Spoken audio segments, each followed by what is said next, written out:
And now, settle in for a little story I like to call the Sam's Club Smile. True thing that actually happened to me. When I was a kid, say 9 or 10 years old, I lived with my grandparents. My dad traveled a lot for work, and since he was raising me by himself at the time, he let me stay with them until he had a more stable lifestyle. I lived with them on the river in Florida and started a new school in a small local elementary. All things being equal, it was a pretty good time in my life. My grandparents were quick to spoil a grandkid, cooked the best red beans and rice you've ever had, and would let me tag along on grocery runs.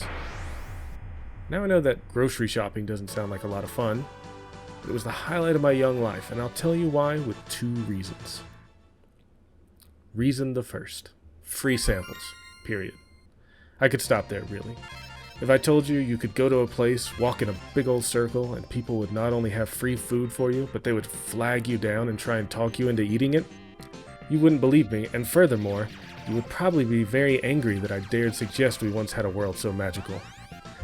If you ever wondered why they don't put out the good stuff anymore and just offer tiny morsels of crap nobody wants to eat, it's me. I'm the problem. I stuffed my grubby little mitts from hell to breakfast up one side of Sam's Club and down the other. Sometimes I would wait for shift changes so I could catch the next poor employee unawares. Ooh, summer sausage, you say? I think I would like to tell my parents or guardian about this. No, it's okay, leave the skin on. It's like a meat-flavored floss. It's my be-all. Reason the second: SNES and Gradius 3. My brain at that age had a tiny sliver reserved for eating, breathing, cartoons about cobras and their mortal enemy, the G.I. Joe. The rest of my brain was absorbed by video games.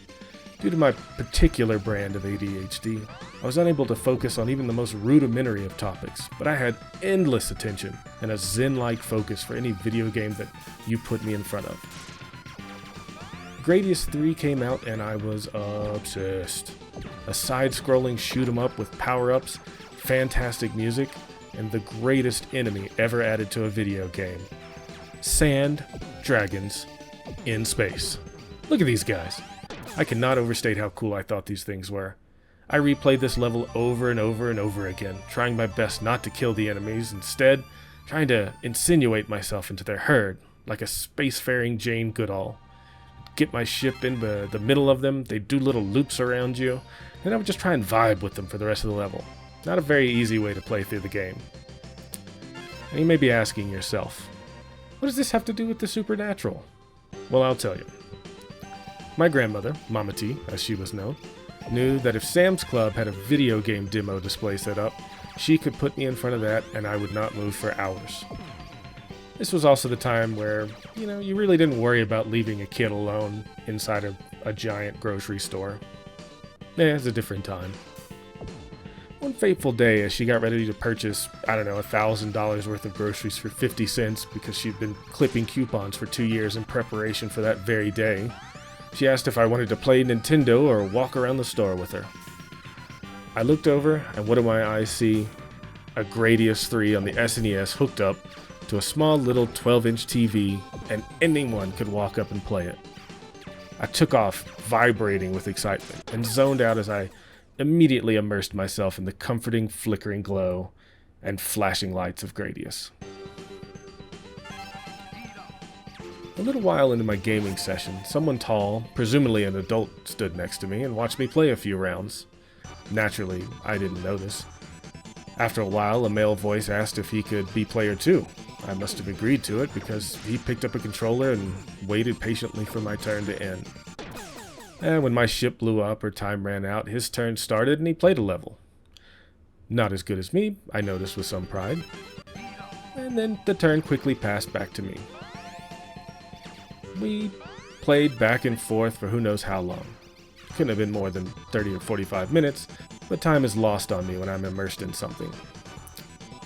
Eventually I felt odd, like it was time to find my grandma. So I kind of cautiously turned to thank the stranger for the game, and really noticed him for the first time.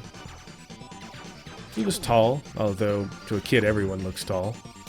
Skinny, had short, slightly curly hair, and was staring intently at the game screen.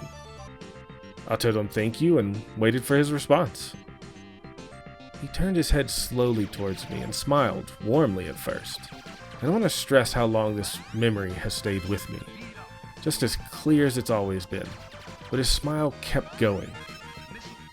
Like the smile started, reached the limits of what I would call a normal smile, and it kept going.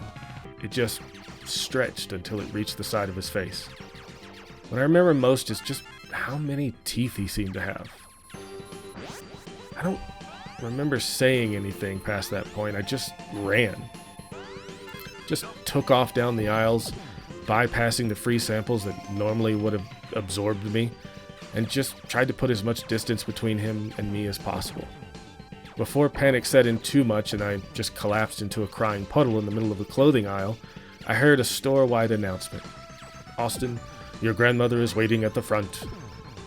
Relief washed over me, and I booked it to get out of there. Now here's the funny bit about that.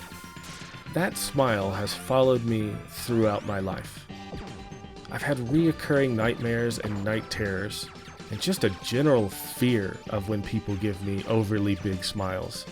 Even 30 years later, once in a blue moon, I'll still see that smile sometimes in my dreams, just on the face of a passerby, just in the middle of a crowd. I still wake up shivering thinking of that day. Spooky stuff. Well, hey, thank you for tuning in, and if you enjoyed this kind of thing, consider liking and subscribing to our videos. We have a lot more interesting tales on the way, and we're going to continue our playthroughs of some video games. So hey, tune in next time on I've Got Next. Goodbye.